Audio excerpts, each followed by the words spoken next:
Good afternoon, everybody. This is Jill Murphy. I'm the Post Operations and Membership Senior Manager, and I'm here with Natasha, who is our database engineer extraordinaire. And we're going to just talk about the new requirements for GDPR, which is the EU regulations regarding specifically email, but just personal data in general. For the short term, everybody's on mute. If you have a question and you're able to be on the webinar portion, you can log that question in on the chat and we will take those at the end. So the reason we're doing this is because, one, we have to, but more importantly, it's because we have a very mobile membership, as you probably are well aware. We have people coming and going, and this applies to people who might not even be citizens of the EU, but are living and or working there. So that's why it's really important that we adhere to the requirements of the General Data Protection Regulations. So this goes into effect on May 25th. Which is next week, and since next week, obviously, we're all going to be a little busier, we wanted to get this out there, and we will obviously make this available to everybody via recording as well as the slides. So let's jump in.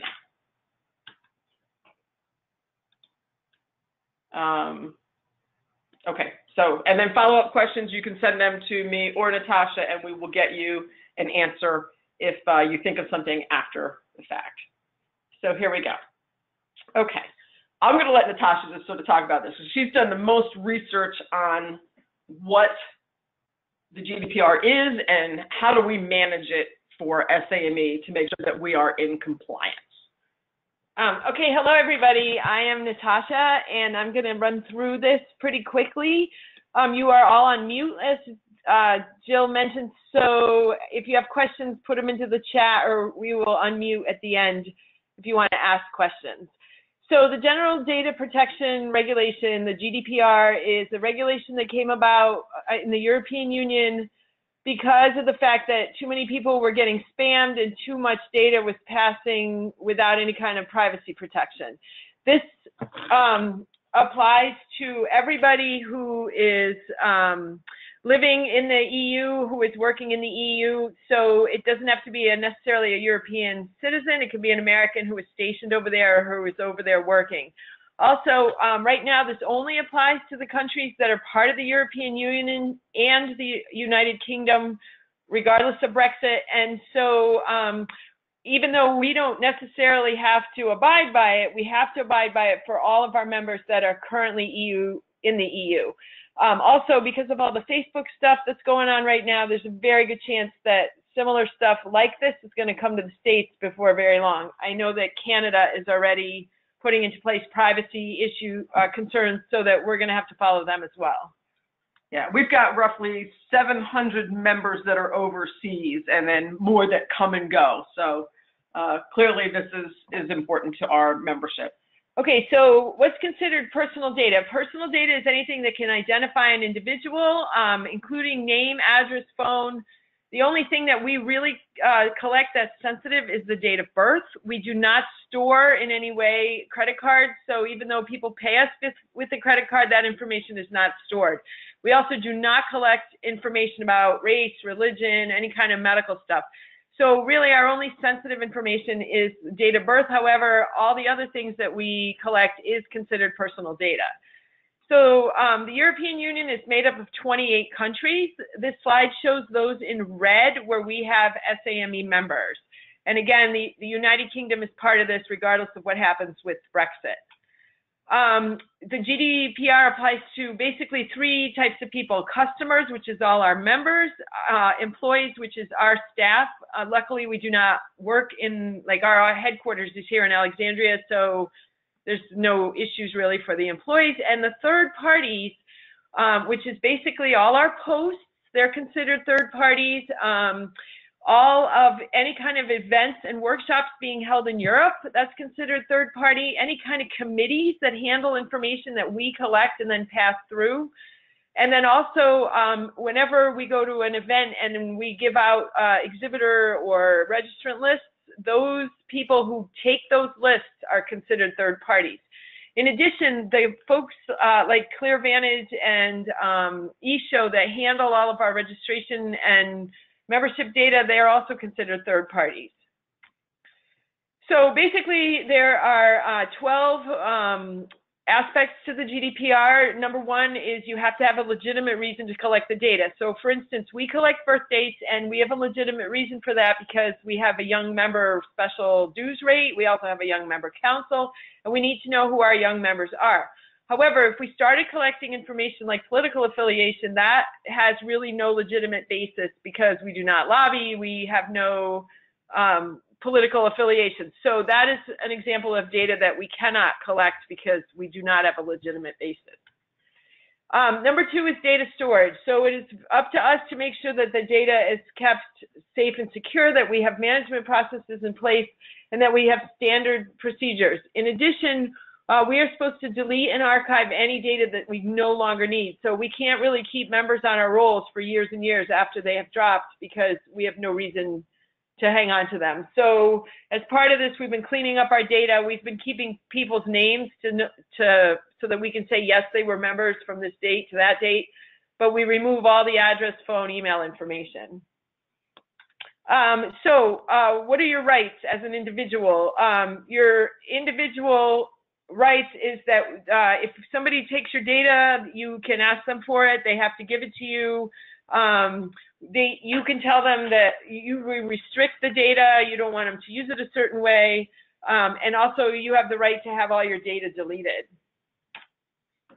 Okay, so the biggest part of this, which affects us specifically, is explicit and clear consent. Basically, we can no longer just blast emails out to the folks in the EU that are affected by this without them telling us specifically that they want to receive it. So for those of you that have not been into your SAME accounts lately, if you log into our website and go to your member account, you will see a huge pink box that says, please give us your consent. And this is for all our members, regardless of where they live. You don't obviously have to do that if you're stateside, but what that does is takes you to a page where it shows specifically our items like newsletters, committee emails, post emails, events, marketing materials, and you can say yes or no to all of these items. If you do, we sent out a blast email, we sent out letters, we sent another email to all our folks in the EU saying, please give us your consent. By after the 25th of May, if they do not give us their consent, then that is considered no consent. So basically, if we used to send emails to, we have 450 people living in the EU right now, members. So if 300 of them come back and say nothing, basically have no response, then we can no longer email them. We can email them specifically, like if we need to ask them a question or if we need to have them renew their membership, but we cannot send marketing emails, newsletters, event post information. Yeah, any of that stuff. So here again, actions that require consent. So newsletter, marketing emails, event notifications, post-level communications and notifications, surveys, and then the things that do not require consent are renewal notices and individualized communications that have a legitimate purpose. So like I mentioned, the consent link is now available in everybody's dashboard. We will be adding the consent form to every event registration and application so that when somebody joins, we can get their consent right off the bat. And from now on, when we send out lists via our registration, via our events, we have to have consent data attached to that. Okay, so again, we sent out a bunch of stuff to our European folks. We're hoping that we get information back. We have a final push coming this next week. No response equals no consent. So after the 25th of May, for those folks that are in Europe, the European members on your rosters will be noted that they either have or have not given consent. So if they have not given consent, you cannot send them marketing emails. Yeah, we have a question who's asking about will we update our reports, and so that's we're definitely going to update all of the member reports via class if that's how you're accessing them. Okay, so the other, like I said, there were 12 steps to GDPR. One of them is children's data, and we could say, well, we don't have any children, but that's not true. A child is anybody under 16, and since we run the SAME camps, and this year had over 600 applicants, those are children. So in the future, we cannot go out to those kids. Again, this is applying to only the EU kids, which I think we had one.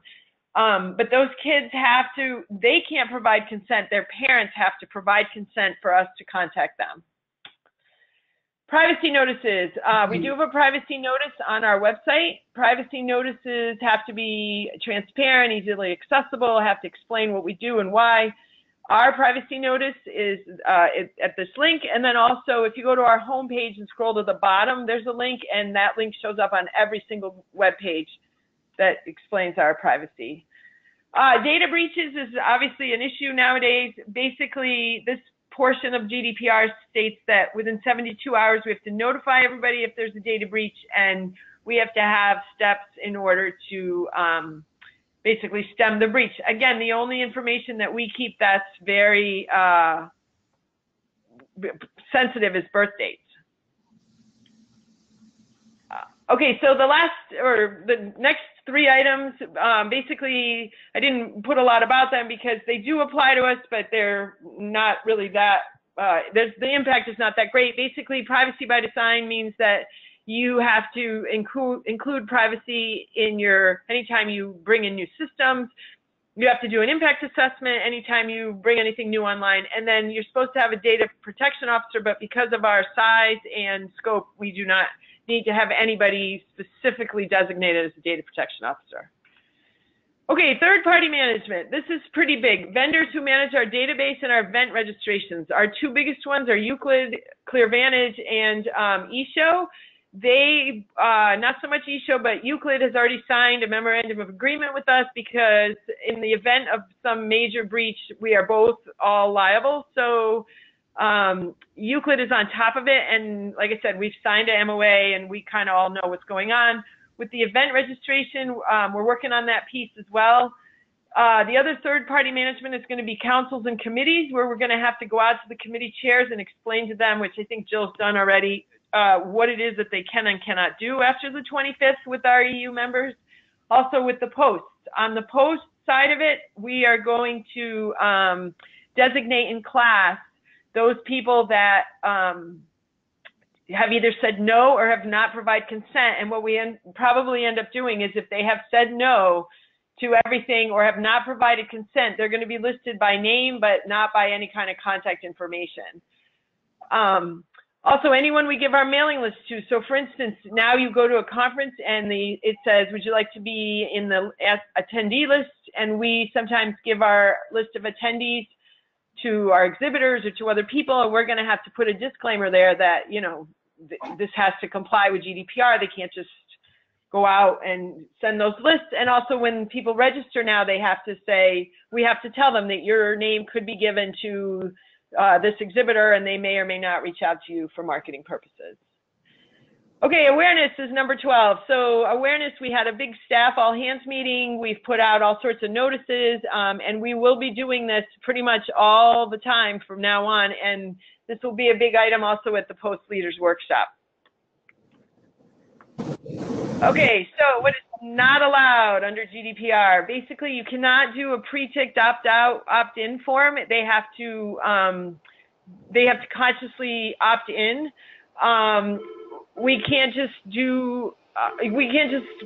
store data in Excel spreadsheets. We have to have things in place so that we protect data. We can no longer just pass around attendee lists or post lists or member lists. And so there's some more stuff here about what we should and shouldn't be doing. And basically this, like I said, currently only applies to the EU, but it's coming because there's no question that this is coming. Okay, so councils and committees, from now on, we're going to be sending, again, basically, since we're holding the data or we're the ones who collect it initially, we're going to be sending out information, but we're going to be flagging those folks that have either told us they don't want to be bothered or have not responded. And again, right now it only concerns the EU people, but it could brought in the trickle. future, right? Yeah. Basically, so this is the heads up that this is what's coming, and we can't just blast out stuff anymore without being conscious of the fact that we have to comply. Especially just because we have such a mobile membership. And we have people like 450 people in the EU that right. are directly affected by this. Right. So our recommendation at this point is that any excess communications through things like MailChimp, Constant Contact, any other email service provider, cease those operations until we know that we've got clean lists and that we can provide you the folks who have said no or the folks who have just not said anything, which is, again, non-consent. Anything that's a list that's in an Excel spreadsheet, on a Google Drive, a Dropbox, on a personal storage device, a flash drive, anything like that needs to be deleted, especially if you have members. And I can guarantee you that there are lots of posts that have members who may still be in your post, but now are working in Germany. It's just who our membership is.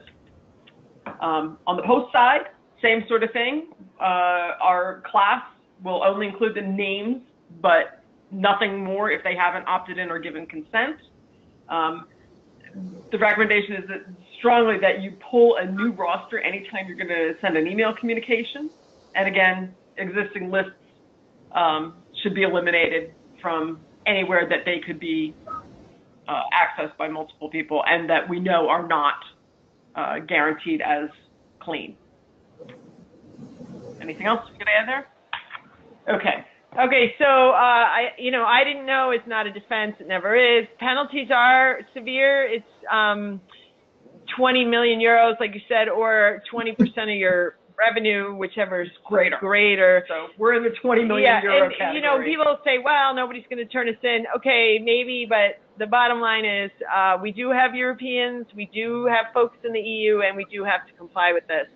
And also, on another note, this actually makes sense because it's forced us to, number one, redo class, which is what I'm working on right now, so that it's much more streamlined, much better. We don't have 12 lists for 20 different things.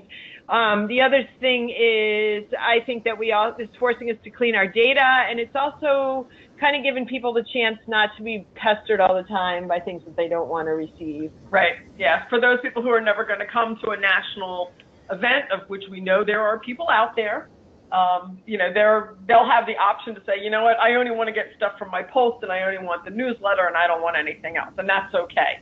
But at this point, what I might also recommend, because you still have about a week from today, right? Yes. That this goes into effect, is that if you look at your rosters and you see that you have somebody there who is currently overseas, reach out to them and say, hey, we're going to reach out to you because we want you to be able to still maintain contact with our post or our committee or council, but we need you to opt in because you're overseas.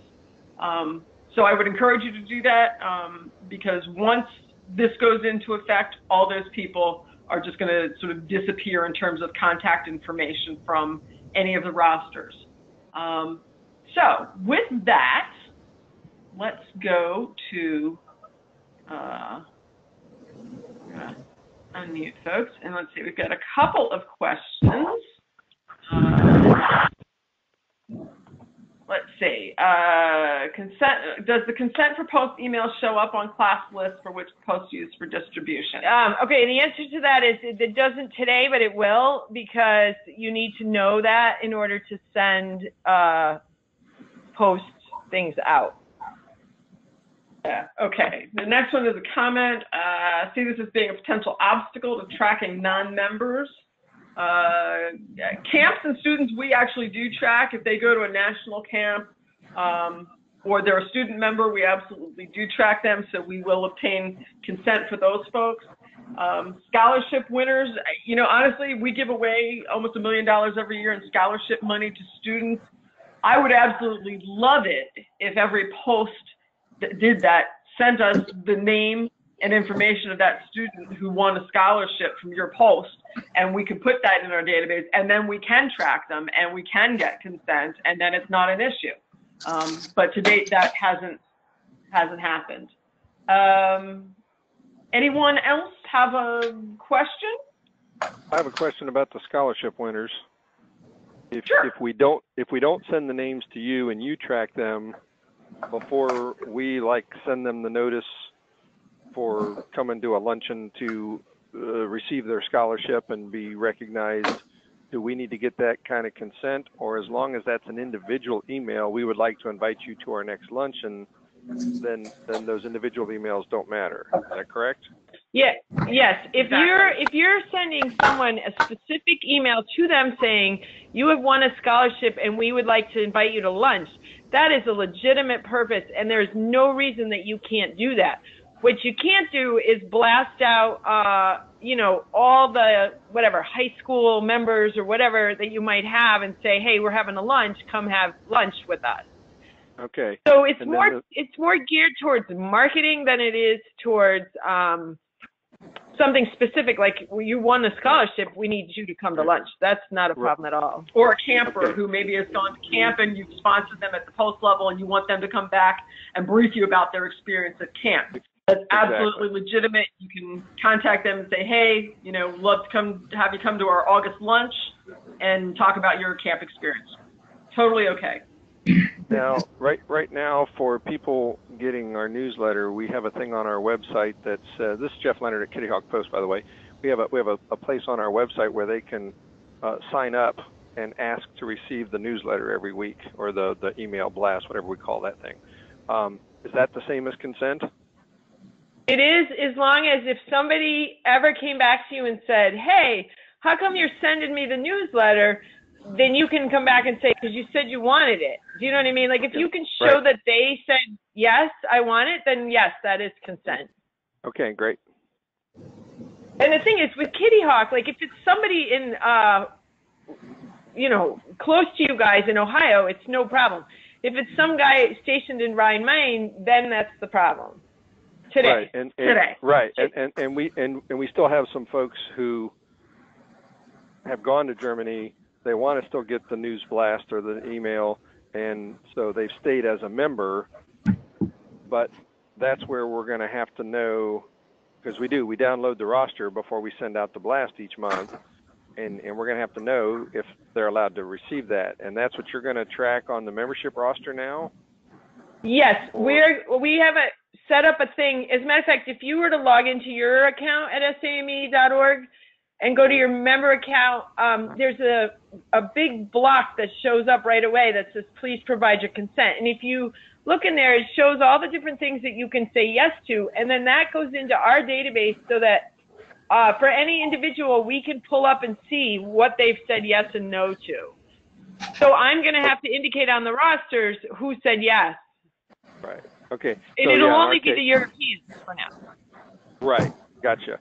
So we download the current roster, and then we add to that anyone who may or may not be a member but has come to our website and said, I want to get the newsletter. And in that case, yes. We'll have to filter the list we download each month, anyone who has not consented. That's in Europe. Well, just to be safe, just to be safe, especially initially, any of the Europeans that have said no, I'm just going to put them on the roster but not send their emails. You know what I mean? That way, there's no. Okay, gotcha. Right. Oh, that'd be great. There's no we won't make a mistake, I guess.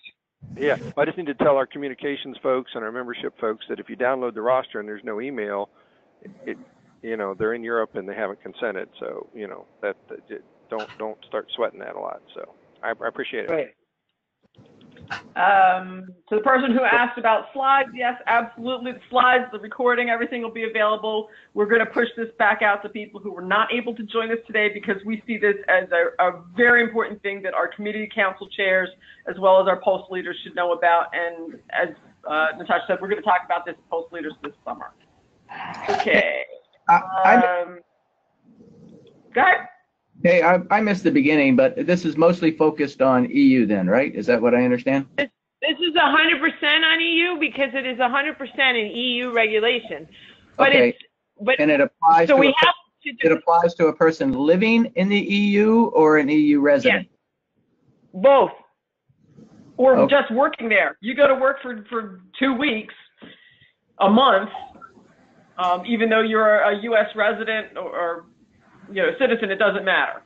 If you are in the EU, that's what matters. So that's why we're implementing this. And because, like we said, we've got lots of members who belong to posts because of whatever reason. Hey, I started in the Kitty Hawk post, or I started at Oxford Ventura because I was at Port Monini, and they go overseas, but they stay a member of that initial post. So, and we feel like, yeah, this is probably going to come to the U.S. at some point. Like the Canadians are the next in line because something's gonna hit with them soon, and then like eventually we'll have to comply with this. My guess is, but we don't know that.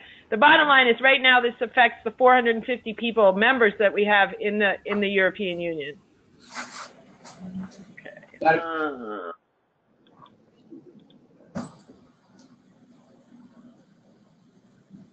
Okay, somebody asked a question about partners and TSA and what happens with the lists that we get from them. Okay, so if TSA or whoever gave us a list, it is their responsibility to let us know who we can and cannot contact on that list. Because we don't own it. Yeah, because we don't own it. They're the data collector at that point. They're the collection, so that they need to provide us with, in other words, if they collect information from their members or their people and then they send it to us, then they're responsible for giving us the data.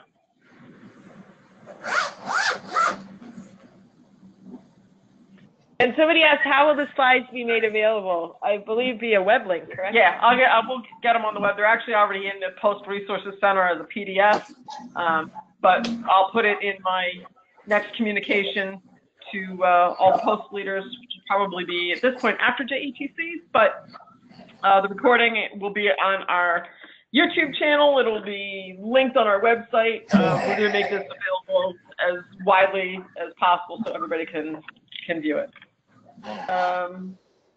Anyone else? Questions? Yeah, wait a minute. Does this mean it'll be status quo for now? Okay, we're reading a question here about...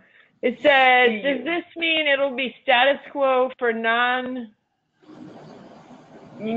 personnel? Do we have to ask if someone is in the EU, maintain their address, or demonstrate that they are not in the EU to send out an email? No, if somebody gave us their address, and they haven't updated their address. See, the whole reason we have to comply with this is because it's a regulation. So if a person has given us information to say that they live in Massachusetts and they've never bothered to let us know that they moved to Germany, then there's no way that we would know that they were in Germany. So if we send out an email blast to them and then they complain and say, hey, I'm in Germany, you're not allowed to do this, well, we can show good faith effort that we had no reason to believe that you were not in Massachusetts still. So this is a typical example of a regulation where, first of all, the only way that, quote, we would get in trouble is if a regulator came after us. And in all the literature, it's very hazy as to exactly who the regulators are. But in any case, we're going to comply, but we do not, we cannot be responsible for knowing the changes of address of all of our members. We have to show good faith. And by showing good faith, what we're doing is we're reaching out to all the people that we know right now that they're in Germany or in France or Spain or wherever in Italy, and we are going to get their consent and comply with the GDPR. And if somebody moves and doesn't tell us, I mean, that goes beyond. A good lawyer would fight that one. So anyhow, we do the best that we can, and we're going to show good faith. So, and the likelihood of having a member say, I don't want to, you're not in compliance is probably pretty slim. And then we'll just say, fine, we'll take you off our list. Exactly. So there you have it. Anyone else? Sounds good, thanks. Okay. All right, so if you have any questions, by all means, call or write Jill or I, and we'll be happy to help. Yep. And in the meantime, I'll get the class rosters fixed and ready so that next week we'll have them. All the European folks will be marked accordingly. And we'll be ready to go. All right. Thanks for taking time out of a Friday afternoon, or maybe it's a Friday morning for our friends who are in other time zones, to be with us today. And I hope this is helpful and enlightening. And I will absolutely get this information out on the Post Resources Center and in communication to everybody, the post leaders and the committee and council chairs. And we'll also talk to the RVPs next week at the RVP meeting at JETC to remind them that this is going to be available. So thank you. And again, questions, comments, reach out to one of us and we'll get back to you. Thanks, everyone. Have a good afternoon and happy weekend. Thank you.